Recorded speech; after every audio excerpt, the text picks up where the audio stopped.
اس شخص نے کہا عثمان غنی ایک سوال اور کرنا چاہتا ہوں آپ سے، جب میں آپ کے دروازے پہ پہنچا تھا نا تو آپ گھر کے اندر اپنے بچوں کو ڈانٹ رہے تھے، دودھ میں شہد نہ ملایا کرو، دودھ الگ استعمال کیا کرو، شہد الگ استعمال کیا کرو، یہ دو میٹھی چیزیں ایک ساتھ نہ استعمال کیا کرو، یہ فضول خرچی ہے، تم خرچہ بڑھا رہے ہو۔ آپ اپنے بچوں کو تو دودھ میں شہد ملا کر کے استعمال کرنے پہ ڈانٹ رہے تھے، لیکن مجھے جب پینے کے لیے دیا تو آپ نے دودھ میں شہد ہی ملا کے دیا ہے، کھجور کا حلوہ کھانے کے لیے دیا، اور اس سے میری ضرورت سے زیادہ میرے لیے ساز و سامان کا انتظام کر دیا ہے۔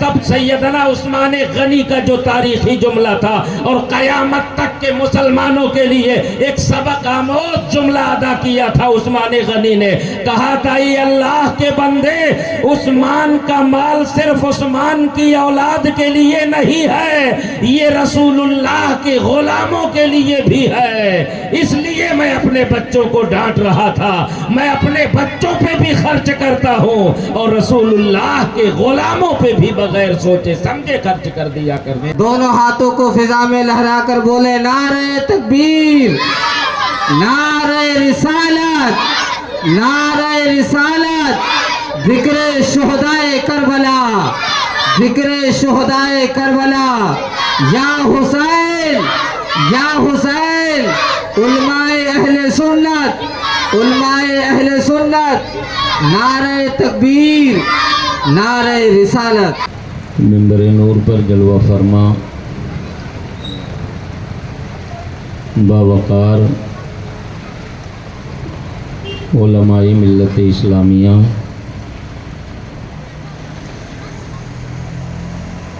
سامنے تشریف فرما معزز مکرم محترم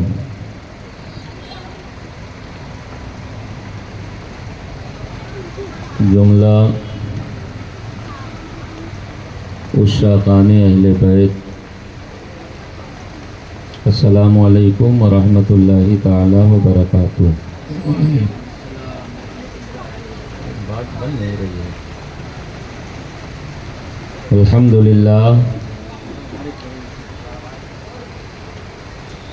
الحمدللہ رب العالمین، والعاقبۃ للمتقین، والصلاة والسلام علی سیدنا و مولانا محمد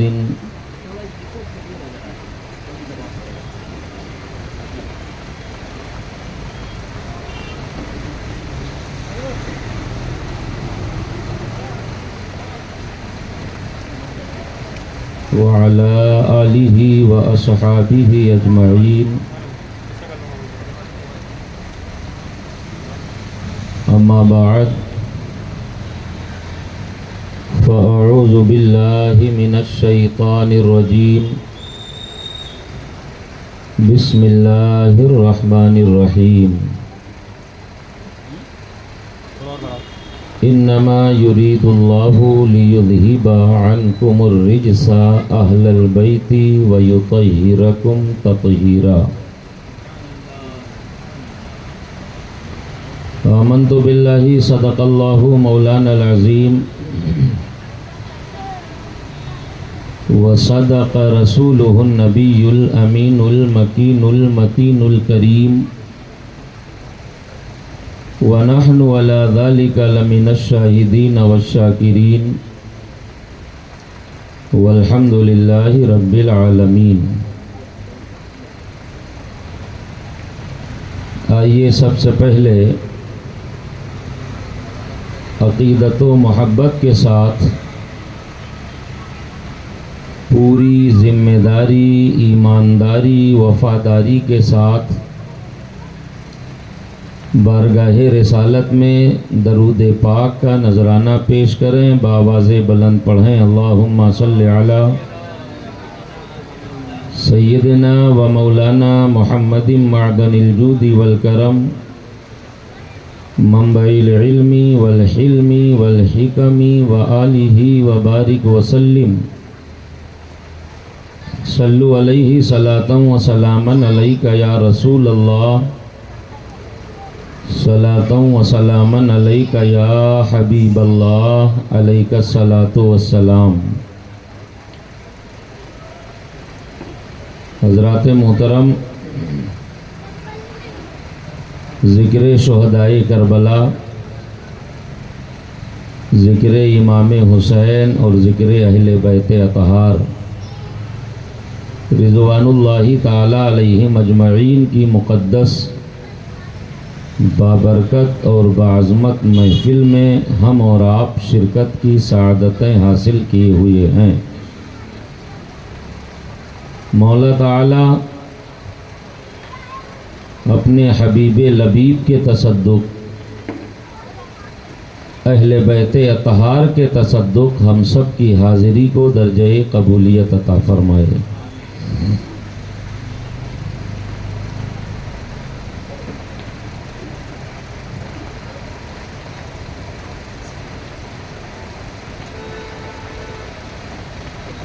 دو شعر پڑھتا ہوں،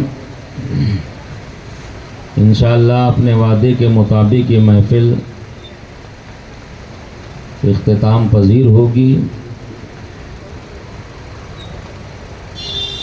کر رہا ہوں میں بیاں اس واسطے شان حسین، کر رہا ہوں میں بیاں اس واسطے شان حسین، حشر تک جاری رہے پھر ہم پہ فیضان حسین، حشر تک جاری رہے پھر ہم پہ فیضان حسین، اور سر کٹا کے دین احمد کو بچایا اس لیے، سر کٹا کے دین احمد کو بچایا اس لیے، تا قیامت یہ رہے گا ہم پہ احسان حسین، تا قیامت یہ رہے گا ہم پہ احسان حسین، اور ہر طرف دشمن پھریں گے حشر میں یہ سوچتے، ہر طرف دشمن پھریں گے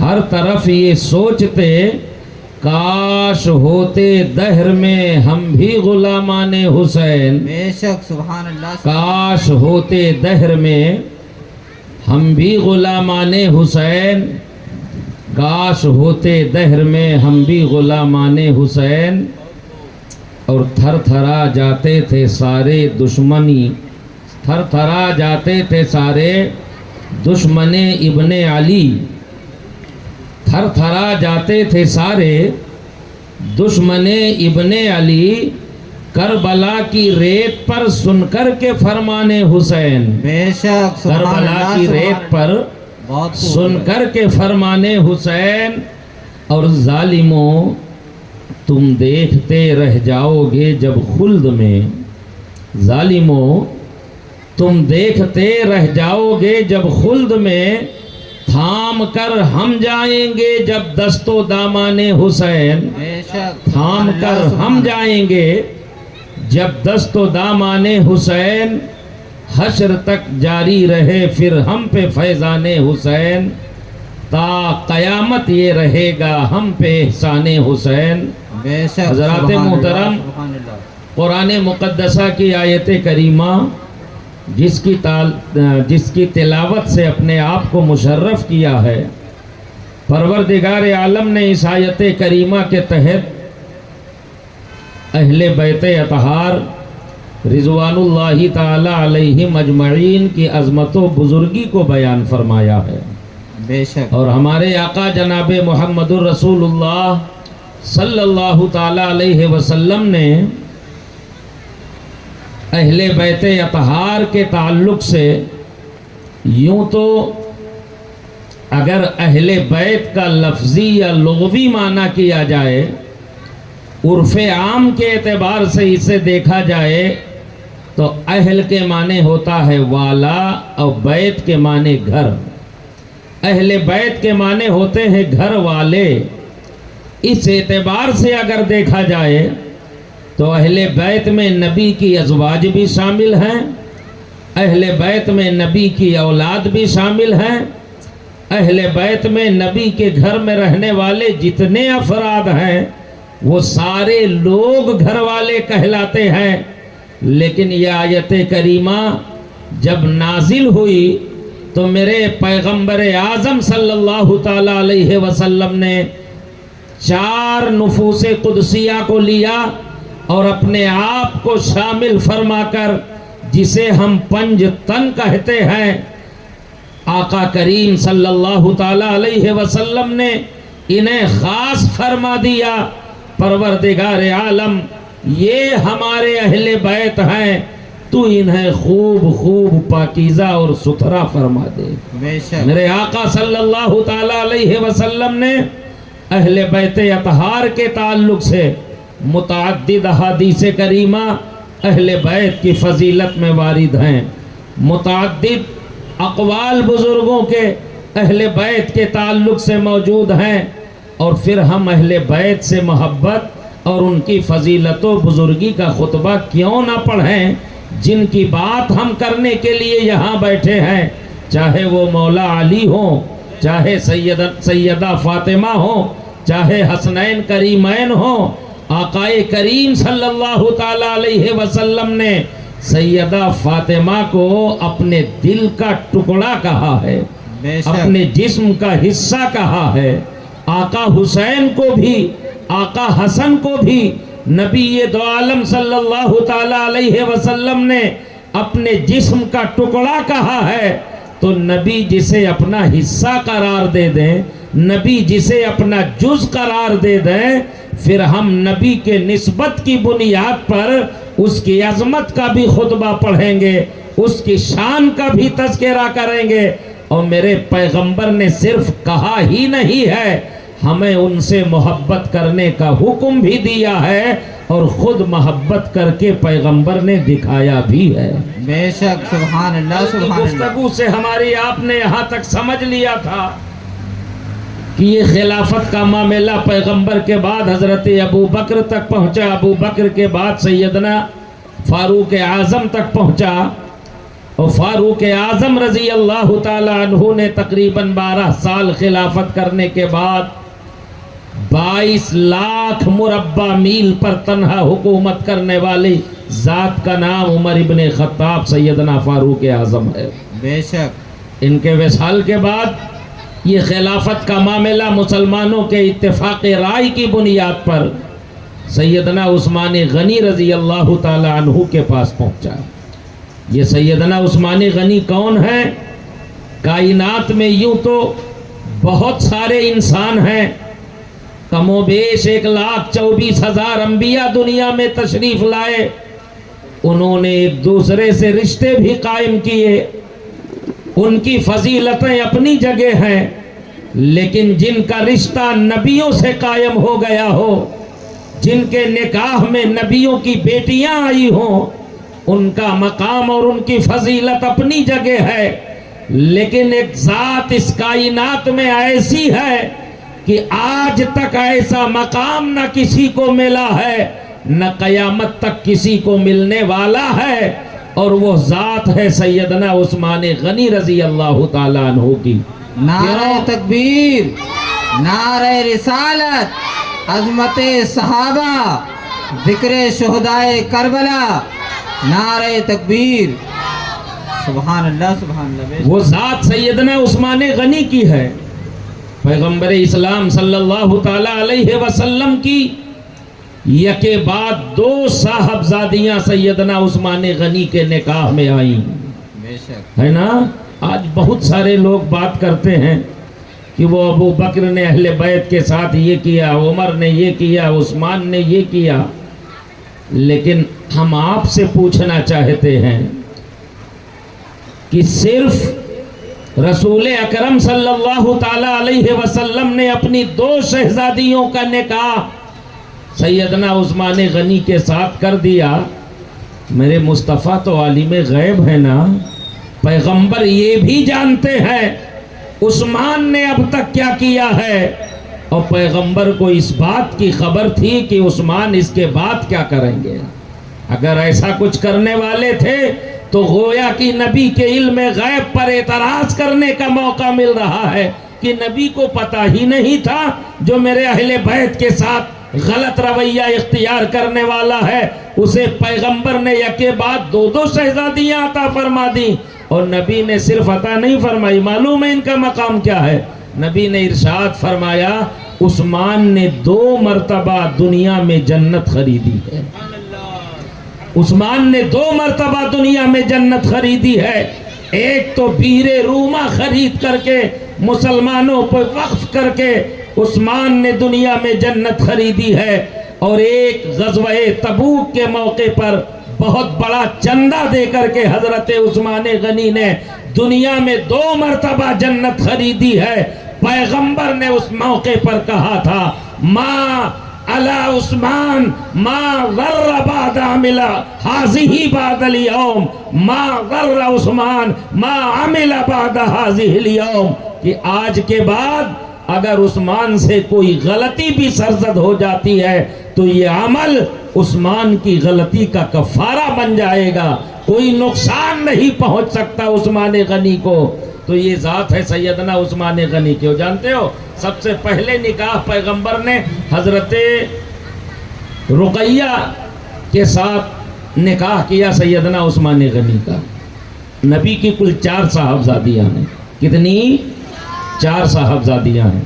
سب سے پہلی صاحبزادی جو سب سے بڑی تھی ان کا نام ہے حضرت زینب، دوسری کا نام ہے حضرت رقیہ، تیسری کا نام ہے حضرت ام کلثوم، اور چوتھی شہزادی کا نام ہے سیدہ فاطمہ رضی اللہ تعالی عنہا۔ ایک عقیدہ یاد رکھیے گا، بعض اہل تشیع پہلی بات تو وہ نبی کی دیگر شہزادیوں کا انکار ہی کرتے ہو، کہتے بس ایک بیٹی تھی نبی کی خاتون جنت، باقی کوئی تھی نہیں۔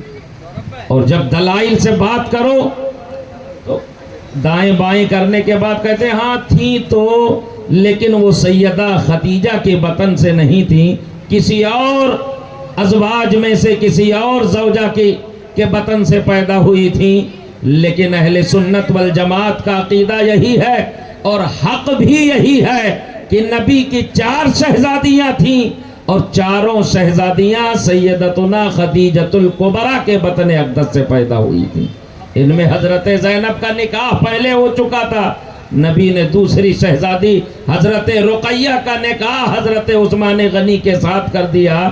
اور جانتے ہو عثمان غنی کو جب غزوہ بدر کے لیے نبی نے صحابہ کو آواز دی، اور غزوہ بدر کے لیے صحابہ نکلنے والے تھے، تیاری ہو رہی تھی، وہی غزوہ ہے جس میں صرف 313 مسلمان تھے، نہتھے تھے، ان کے پاس کوئی ساز و سامان نہیں تھا۔